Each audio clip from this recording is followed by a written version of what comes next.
જય શ્રી કૃષ્ણ મિત્રો, કેમ છો તમે બધા? મજામાં છો? ન્યૂ બ્લોગમાં તમારું સ્વાગત છે। હવે એક ન્યૂ અપડેટ દેવાનું છે વિલિંગ કિંગ ડેમનું તમને। જો તમે વિલિંગ ડેમે આવો તો પ્લાસ્ટિક કાગળિયા કઈ વસ્તુ લઈ આવવાની અંદર મનાઈ છે। જો પ્લાસ્ટિક હશે તો દંડ પણ થશે।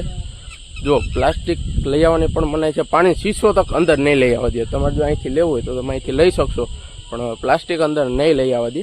અત્યારે હું લઈ આવ્યો તો જો તમારે લોટ બાંધીને લઈ આવો ને તો કાગળના ઝબલામાંથી લઈને લઈ આવજો, કારણ કે પ્લાસ્ટિકના ઝબલા અંદર નહીં લઈ આવવા દે।